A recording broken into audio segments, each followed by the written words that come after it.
Si Nabucodonosor ang pinakamakapangyarihang hari ng Babylonia hanggang sa araw na nawala ang kanyang sariling kaisipan. Isinasaad ng Biblia na ang emperador na sumakop sa mga bansa ay nauwi sa pamumuhay na parang isang hayop sa parang, ngunit ano nga ba ang tunay na nangyari sa madilim na panahong iyon? Ito ba ay parusang banal, politikal na kabaliwan o isang kwento na sinubukan mismong burahin ng kasaysayan? Ngayon ay matutuklasan mo ang wakas ni Nabucodonosor sa paraang hindi pa naisasalaysay, kabilang ang mga detalye na ganap na nagbabago sa ating pagtingin sa haring ito at sa kapangyarihan ng Diyos sa mga palalo. Mag-subscribe na ngayon at manatili sa amin hanggang sa huli dahil ang nangyari pagkatapos ay maaaring ikagulat maging ng mga pinakasinaunang iskolar. 605 taon bago ang Kristo. Isang tao ang humahawak sa pinakamalaking imperyo na nakita ng mundo. Ang kanyang mga pader ay may taas na 87 metro. Ang kanyang mga hardin ay humahamon sa grabidad. Ang kanyang hukbo ay winasak na ang Jerusalem, hinya na ang Egypto, pinaluhod na ang mga hari at buong mga bansa. Si Nabucodonosor ay hindi sumasagot sa kanino man. Siya ang batas. Siya ang ganap na kapangyarihan sa anyong tao. At sa loob ng ilang buwan, ang mismong taong ito ay gagapang, kakain ng damo gaya ng isang baka, na may mga kuko na baluktot na parang mga kuko ng ibon at mga buhok na buhol-buhol na parang mga balahibo ng buitre. Ang pinakamakapangyarihang emperador sa lupa ay magiging hindi na makikilala mula sa isang mailap na hayop. Ngunit upang maunawaan kung paano narating ng isang tao ang puntong ito, kailangan mong maunawaan kung sino siya bago ang pagbagsak. Hindi nagmana si Nabucodonosor ng isang handang imperyo. Nagmana siya ng isang pangako at isang mabigat na pasanin. Ang kanyang ama, si Nabopolassar, ay kalalaya pa lamang sa Babylonia mula sa pamatok ng Assyria pagkatapos ng mga siglo ng malupit na dominasyon. Sa loob ng maraming henerasyon, ang mga Babylonyo ay namuhay bilang mga ikalawang klaseng mamamayan sa kanilang sariling lupain. Nagbabayad sila ng mga nakakahiyang tributo. Nakita nilang ninanakawan ang kanilang mga templo. Pinanood ang kanilang mga anak na dinadala bilang mga alipin. Binago iyon ni Nabopolassar. Pinamunuan niya ang isang pag-aalsa na gumuho sa Imperyong Asiryo at ibinalik sa Babylonia ang dignidad nito. Ngunit ang pagpapalaya ay hindi pagpapatatag. Ang lungsod ay malaya, subalit napapalibutan ng mga kaaway sa lahat ng panig. Ang Egypto sa timog, na may mga faraon na nangarap na kontrolin ang gitnang silangan. Ang mga labi ng Assyria sa hilaga, na mapanganib pa rin. Ang maliliit na kaharian sa lahat ng direksyon, Juda, Moab, Edom, Tiro, Sidon, na naghihintay ng anumang senyales ng kahinaan upang sumalakay. Ang batang prinsipe ay lumaki na alam ang isang malupit na katotohanan, alinman sa palawakin ang imperyo, o lalamunin ito. Sa edad na mahigit 20, si Nabucodonosor ay namumuno na sa mga hukbo. Hindi bilang isang palamuting figura na lumilitaw sa mga seremonya. Siya ay isang strategist sa larangan. Natutulog sa piling ng mga sundalo. Personal na nagpaplano ng mga pormasyon sa labanan. Namumuno sa mga pagsalakay ng kabalyerya sa harapang linya.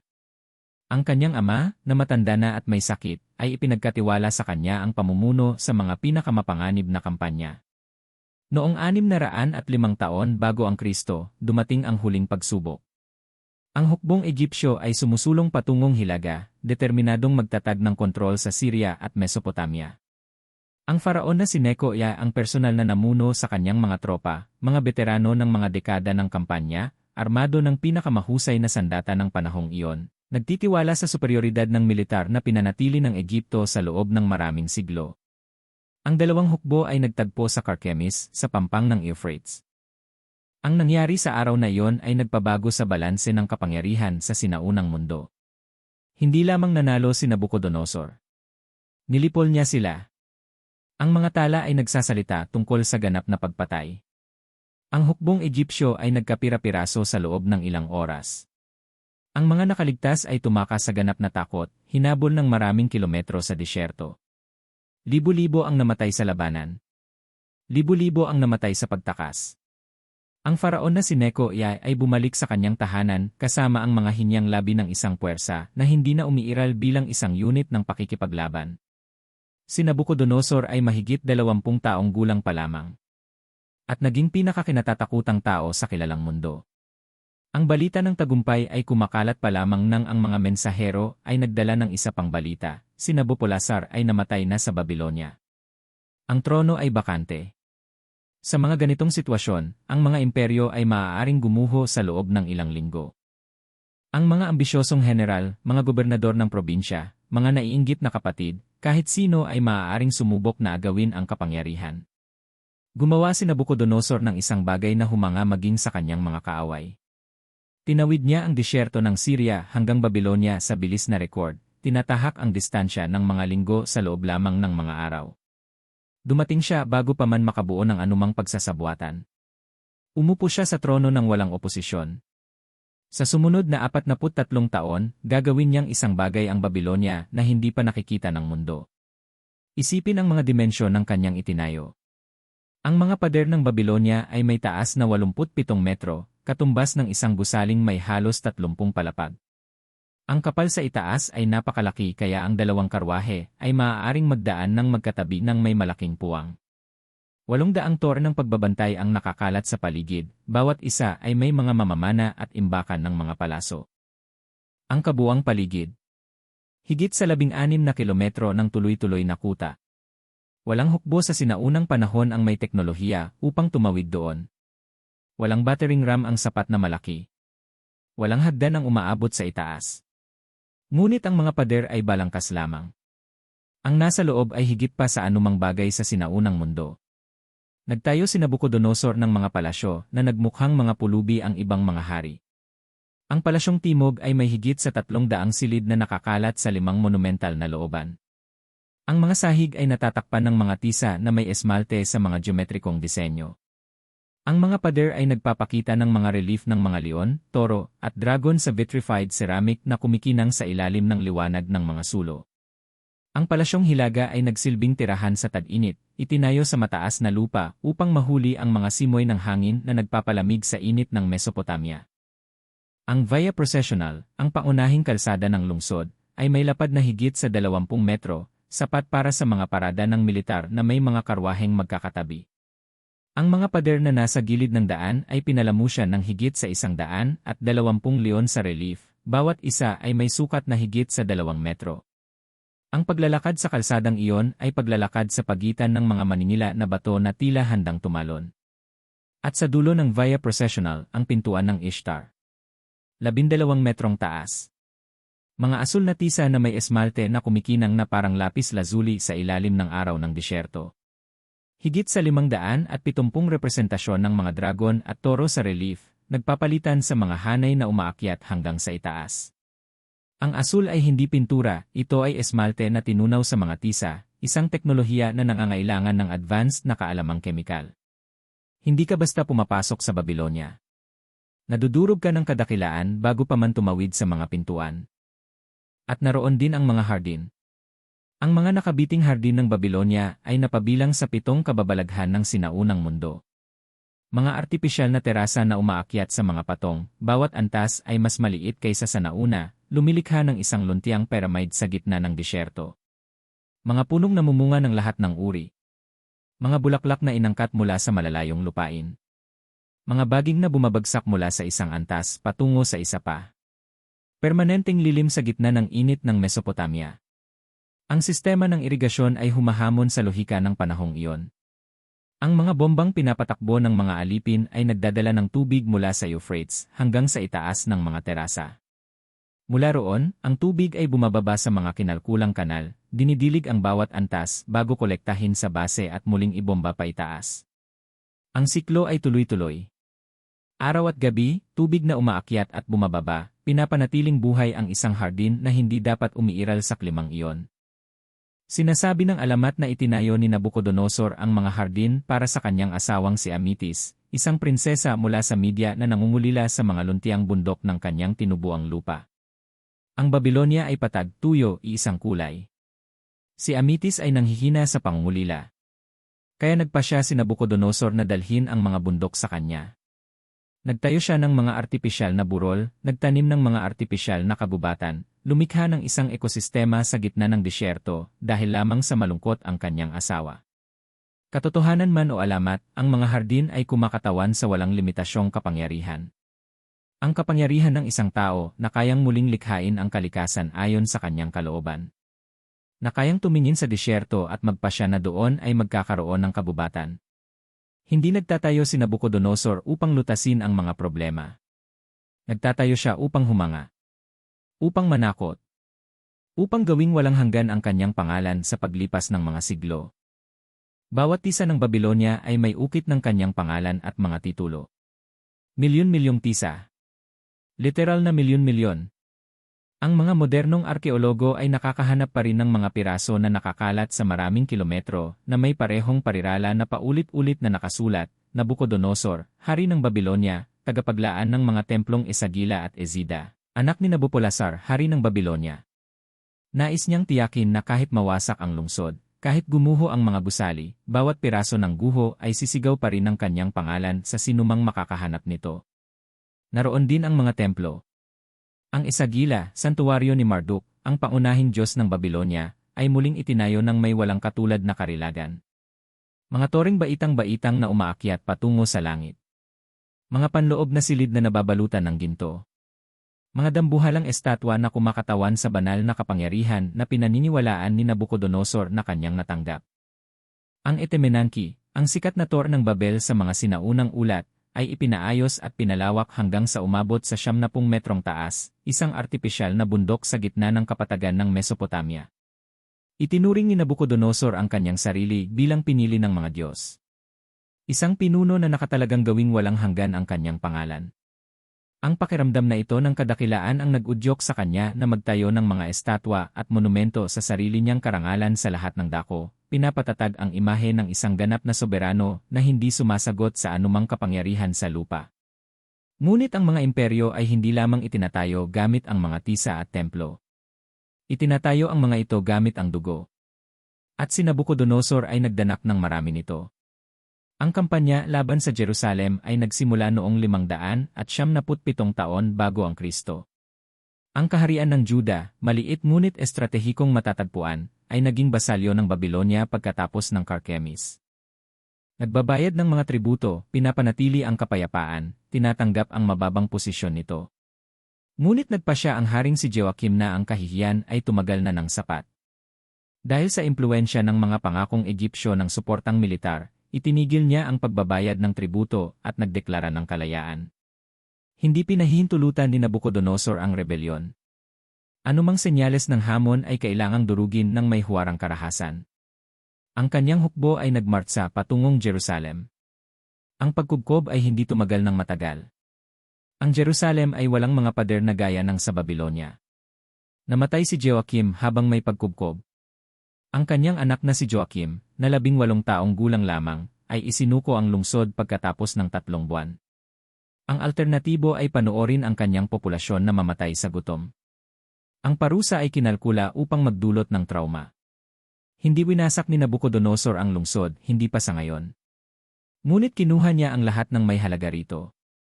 Ang haring si Joachim ay dinalang nakakadena sa Babilonya.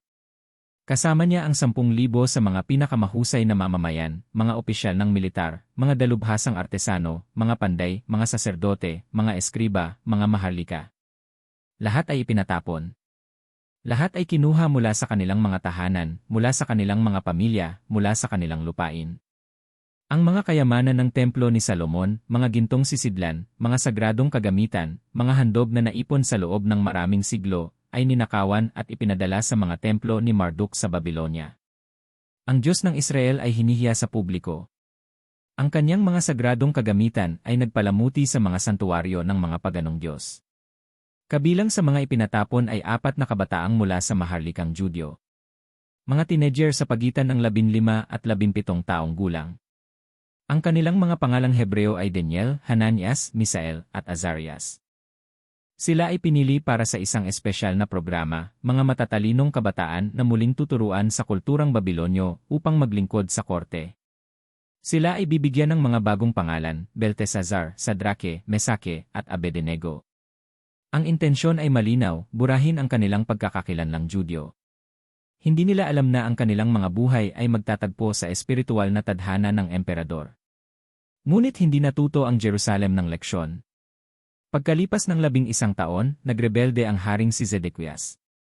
Sa pagkakataong ito, nagpasya si Nabucodonosor na wala ng ikalawang pagkakataon. Ang pagkubkob ay tumagal ng 2 buong taon. 2 taon ng mga pader na napapalibutan. 2 taon ng progresibong gutom. 2 taon ng pagkalat ng mga sakit. 2 taon ng mga inang nakikita ang kanilang mga anak na nanghihina. Ang mga tala sa Biblia ay nagsasalita tungkol sa ganap na kawalan ng pag-asa. Nang bumigay ang mga pader, noong 586 na taon bago ang Kristo, ang pagkawasak ay sistematiko. Nais ni Nabucodonosor na ang Jerusalem ay magsilbing halimbawa. Sinubukan ni Zedekias na tumakas. Nahuli siya sa mga kapatagan ng Jericho. Dinala sa harap ni Nabucodonosor, pinanood niya ang pagbitay sa kanyang mga anak. Isa-isa. Pagkatapos, dinukit ang kanyang mga mata. Ang huling imahe na kanyang nakita ay ang pagkamatay ng kanyang mga anak. Dinala siya sa Babylonia, bulag at nakakadena, upang mamatay sa bilangguan. Ang templo ni Salomon, na itinayo 400 taon na ang nakalilipas, ay ninakawan at sinunog hanggang sa mga pundasyon nito. Ang mga sagradong kayamanan ay dinala sa Babylonia. Higit sa 40,000 Judyo ang ipinatapon. Ang kaharian ng Juda ay tumigil sa pag-iral. Ang lupang pangako ay naging bakante. Paano kaya ang isang tao na gumawa ng lahat ng ito ay magbabago balang araw? Si Nabucodonosor ay nasa rurok ng kanyang kapangyarihan. Kontrolado niya ang mga teritoryo mula Egypto hanggang Persya. Ang kanyang mga kayamanan ay hindi mabilang. Ang kanyang mga palasyo ay walang katapat. Walang makakahipo sa kanya. Walang makakapagtanong sa kanya. At eksaktong sa sandaling iyon nagsimula ang mga panaginip. Ang unang panaginip ay bumagabag kay Nabucodonosor sa paraang hindi maipaliwanag. Nagising siyang pawis na pawis, mabilis ang tibok ng puso, ngunit hindi matandaan ang mga detalye. Ipinatawag niya ang lahat ng mga pantas ng Babylonia, mga salamangkero, mga astrologo, mga enkantador. At gumawa siya ng isang imposibleng kahilingan, na sabihin kung ano ang panaginip bago ito bigyang kahulugan. Kung mabibigo sila, sila ay bibitayin. Lahat sila. Nagprotesta ang mga pantas. Ito ay kakatwa. Walang tao ang makakaalam ng panaginip ng iba. Hindi umatras si Nabucodonosor. Ipinag-utos niya ang pagbitay sa lahat ng mga pantas ng kaharian. Doon humingi si Daniel ng pakikipagkita. Ang batang Hebreo ay humingi ng oras. Ginugol niya ang gabi sa panalangin kasama ang kanyang 3 kasama. Kinabukasan, humarap siya dala ang sagot. Ang panaginip ay nagpakita ng isang dambuhalang estatwa. Ang ulo ay purong ginto. Ang dibdib at ang mga bisig ay pilak. Ang tiyan at ang mga hita ay tanso. Ang mga binti ay bakal. At ang mga paa, isang hindi matatag na halo ng bakal at luwad. Isang bato na hindi tinapyas ng mga kamay ng tao ang tumama sa mga paa at dinurog ang lahat. Ang estatwa ay naging alabok. Ang bato ay lumaki hanggang sa mapuno ang lupa. Ang interpretasyon ay matapang. Ang ulong ginto ay kumakatawan kay Nabucodonosor. Ngunit pagkatapos ay darating ang ibang mga kaharian na mas mababa. At sa huli, lahat ay wawasakin ng isang walang hanggang kaharian ng Diyos ng langit. Ang panaginip ay hindi tungkol sa kaluwalhasyan ng Babylonia. Ito ay tungkol sa hindi maiiwasang pagbagsak nito. Humanga si Nabucodonosor. Itinaas niya ang posisyon ni Daniel, pinuno siya ng mga regalo, kinilala na ang Diyos ng mga Hebreo ay nakahihigit. Ngunit hindi niya binago ang kanyang pag-uugali. Pagkaraan ng ilang panahon, ipinag-utos niyang magtayo ng isang estatwang ginto na may 30 metrong taas. Ipinatawag niya ang lahat ng mga opisyal ng imperyo sa kapatagan ng Dura at ipinag-utos na, sa tunog ng musika, lahat ay magpapatira pa at sasamba sa imahe. Ang sinumang tumanggi ay itatapon sa isang nagniningas na hurno. Paano katutugon kapag ang pinakamakapangyarihang tao sa mundo ay humiling na itatwa mo ang lahat ng iyong pinaniniwalaan? Tumanggi sina Sadrake, Mesake, at Abednego. Hindi sila yumukod. Nang libo-libo ang nagpatira pa, 3 figura ang nanatiling nakatayo. 3 kabataang Hebreo laban sa isang buong imperyo. Agad silang isinumbong. Ang mga Kaldeo na naiinggit sa kanilang posisyon ay nagmadaling ipaalam sa hari. Ang mga Judyo na kanyang itinaas ay hayagang sumusuway. Hinihiya nila ang emperador sa harap ng buong imperyong nagtipon. Si Nabucodonosor, sa galit, ay ipinag-utos na dalhin sila. Ngunit nagbigay pa rin siya ng pagkakataon. Itinanong niya kung totoo bang hindi sila naglilingkod sa kanyang mga Diyos o sumasamba sa estatwa. Nag-alok siya ng ikalawang pagkakataon.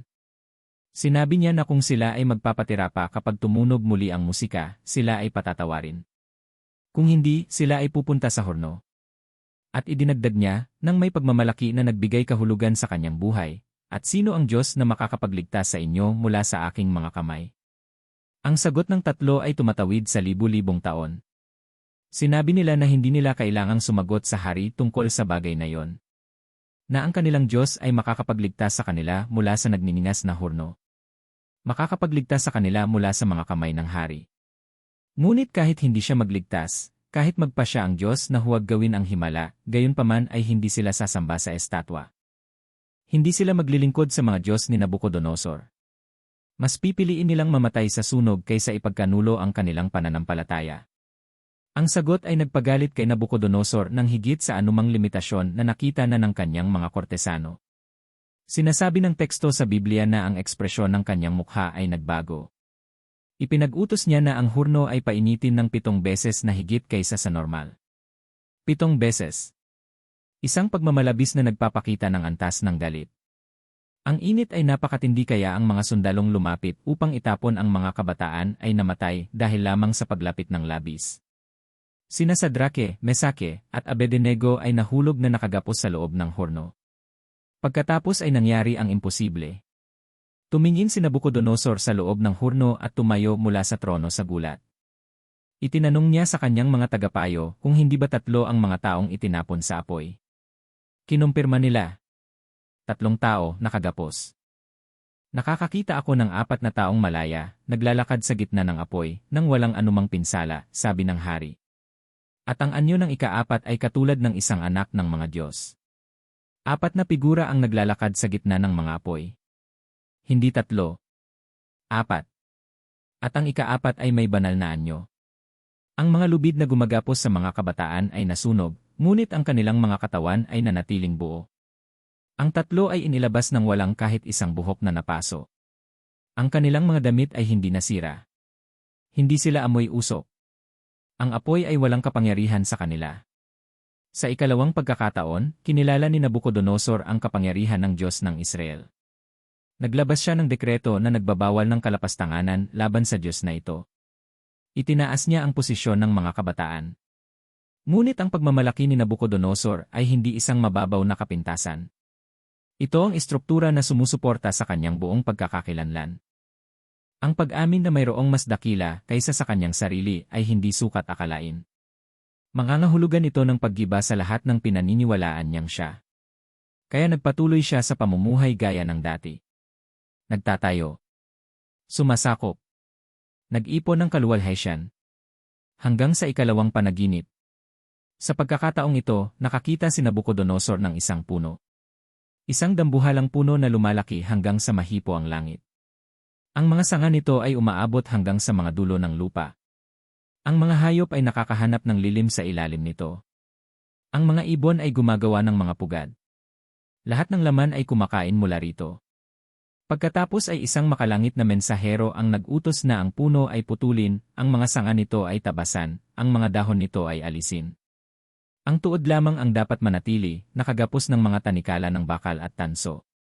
At ang puso ng tuod ay babaguhin mula sa pantao patungo sa hayop. 7 panahon ang lilipas sa kanya ng ganoon.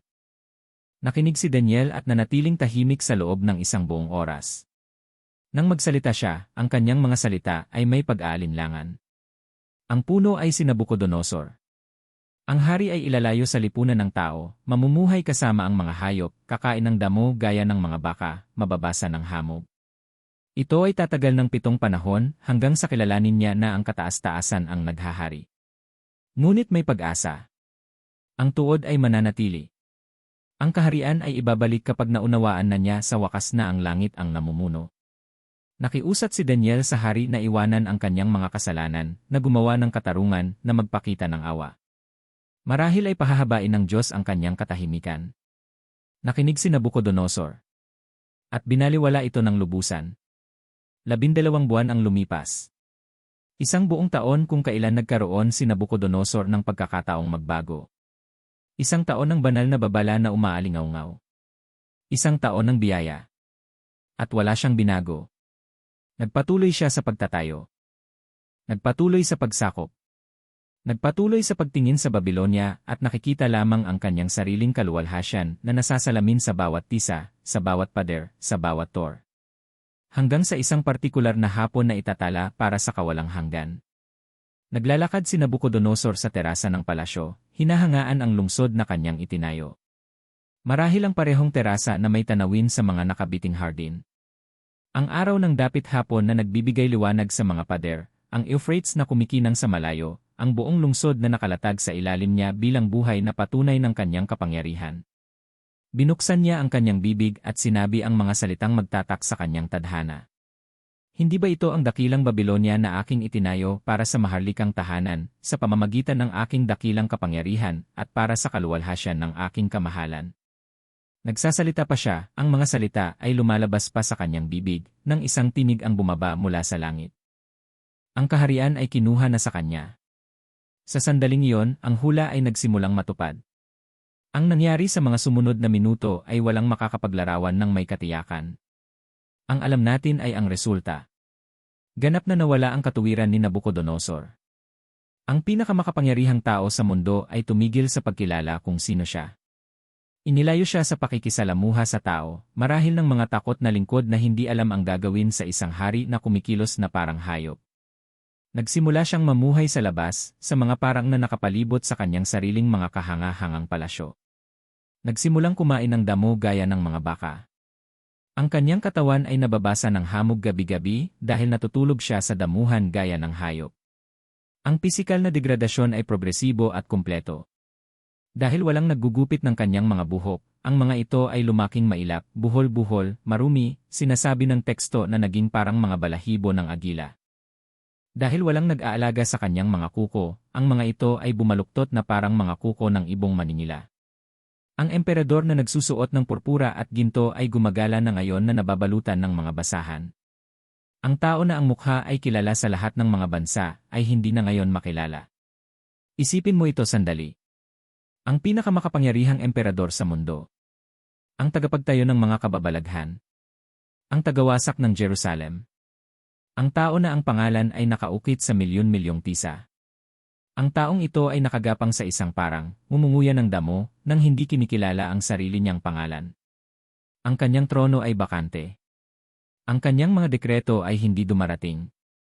Ang kanyang mga hukbo ay naghihintay ng mga utos na hindi kailanman dumarating. At hindi man lang niya alam na siya ay hari. 7 panahon. Ang karamihan ay binibigyang kahulugan ito bilang 7 taon. 7 taon na kumakain ng damo. 7 taon na nakabilad sa araw at ulan. 7 taon na walang pananalita, walang rasyonal na pag-iisip, walang pagkakakilanlang pantao. Ang tanong ay tumatawid sa libu-libong taon, talaga bang nangyari ito? Ang mga historiador ay nahahati. Ang mga tala ng Babylonia ay hindi bumabanggit ng maharlikang kabaliwan. Ngunit ang mga imperial na eskriba ay hindi nagdodokumento ng mga kahinaan ng kanilang mga pinuno.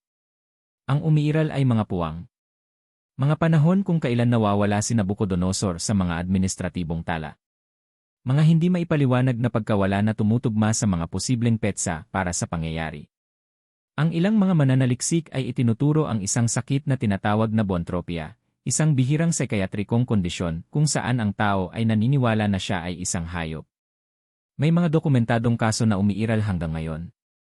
Mga pasyente na kumikilos na parang mga hayop, na sumusubok kumain ng damo, na nawawalan ng lahat ng koneksyon sa kanilang pagkakakilanlang pantao. Kung si Nabucodonosor ay dumanas ng psychotic collapse na may bontropia, ang paglalarawan sa Biblia ay may klinikal na katuturan. Ang kawalan ng personal na pag-aalaga ay nagpapaliwanag sa buhok at mga kuko. Ang gawi sa pagkain ay nagpapaliwanag sa dieta na damo. Ang paglayo sa lipunan ay nagpapaliwanag sa mga taon na malayo sa trono. Ang katotohanan ay hindi natin mapapatunayan o mapapasinungalingan. Ang mga dokumento ay nananahimik. Ang teksto sa Biblia ay nagpapatunay. Sa pagitan ng dalawa, mga siglo ng debate na walang resolusyon. Ang hindi maikakaila ay ang sumunod. Sa pagtatapos ng 7 panahon, may nagbago. Si Nabucodonosor, na namuhay na parang hayop sa loob ng maraming taon, ay gumawa ng isang simple, ngunit malalim na makabuluhang kilos. Itiningin niya ang kanyang mga mata sa langit. Sa sandaling iyon, ang teksto ay tiyak tungkol dito, ang kanyang katuwiran ay bumalik. Ang kanyang isip ay luminaw. Nalaman niyang muli kung sino siya. Nalaman niya kung nasaan siya. Nalaman niya kung ano ang nangyari. At nalaman niya kung bakit. At pagkatapos ay gumawa siya ng isang bagay na wala pang haring Babilonyo ang nakagawa noon. Naglabas siya ng isang dekreto na iba sa anumang bagay na naiproklama na niya. Hindi ito dekreto ng digmaan. Hindi ito listahan ng mga pagsakop. Hindi ito naglilista ng mga gusali o mga tagumpay. Ito ay isang personal na kumpisal. Ang teksto sa Daniel Kabanata 4 ay katangi-tangi sa maraming dahilan. Una, ito ay nasa unang panauhan, diumanoy ang sariling mga salita ni Nabucodonosor. Ikalawa, ito ay isang paganong hari na hayagang kinikilala ang Diyos ng isang bansa na kanyang winasak at inalipin. Ikatlo, inilalarawan niya ang kanyang sariling kahihiyan nang hindi sinusubukang pagaanin ito, nang walang mga euphemismo, nang walang mga dahilan. Ipinapahayag ni Nabucodonosor na ang lahat ng mga naninirahan sa lupa ay itinuturing na parang wala sa harap ng kataas-taasan. Na ang Diyos ay kumikilos ayon sa kanyang nais sa hukbo ng langit at sa mga naninirahan sa lupa.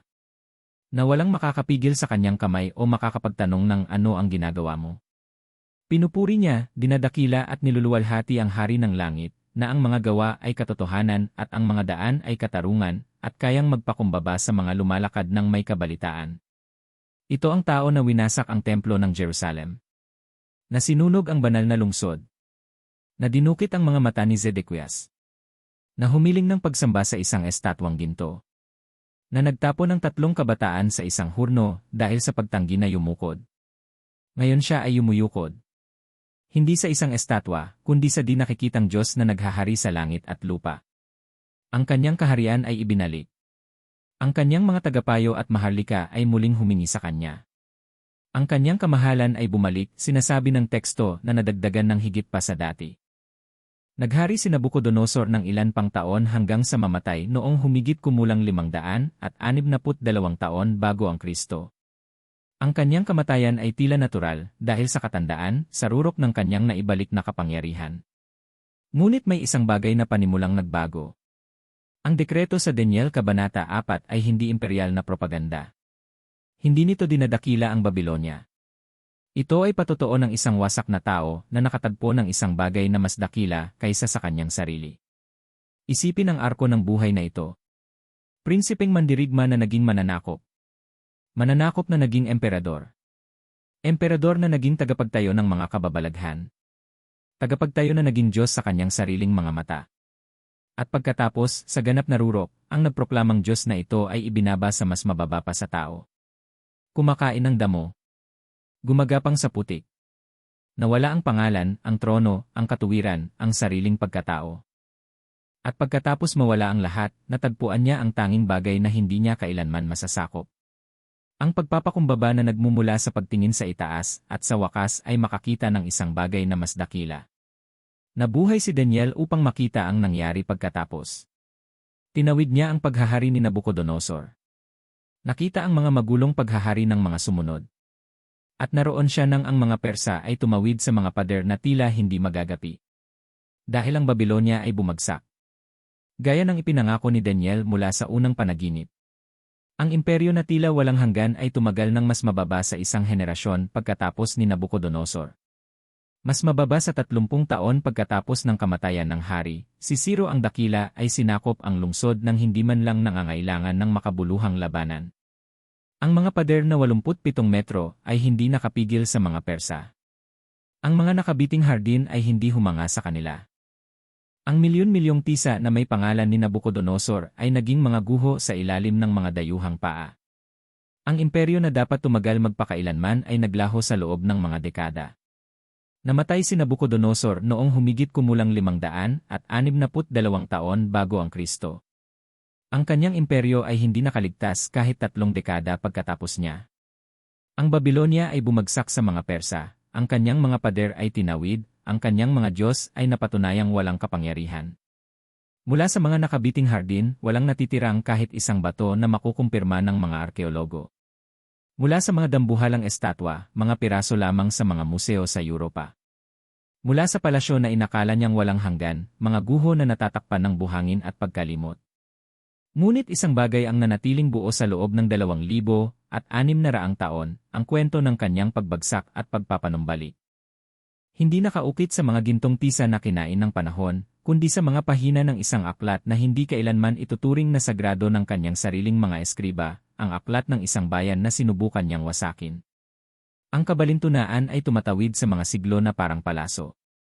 Ang tao na nais maalala bilang Diyos ay naaalala bilang halimbawa ng sapilitang pagpapakumbaba. Ang emperador na nagtayo ng mga monumento para sa sariling kaluwalhasyan ay naging buhay na monumento ng isang katotohanan na siya mismo ang nagproklama pagkatapos kumain ng damo sa loob ng 7 taon, na ang kataas-taasan ay may kapangyarihan sa mga kaharian ng mga tao at ibinibigay ito sa kanino man niya nais. Marahil iyon ang pinakamalaking tagumpay ni Nabucodonosor. Hindi ang Babylonia. Hindi ang mga hardin. Hindi ang mga pader. Hindi ang mga tagumpay sa militar. Kundi ang nakaligtas sa sariling panloob na pagkawasak at bumalik upang isalaysay ang kanyang natutunan. Ang mga buong imperyo ay nalimutan sa mas mababa pa rito. Ang mga mas dakilang hari ay naglaho sa alaala ng tao nang walang bakas. Naaalala siya sa pagkawala ng lahat. Sa pagiging wala. Sa pagkain ng damo gaya ng isang baka habang ang kanyang trono ay inaalikabok. At sa wakas ay naunawaan ang tanging bagay na hindi kailanman masasakop ng kanyang walang hanggang kapangyarihan, na mayroong isang bagay na mas dakila kaysa sa pinakadakila sa mga tao.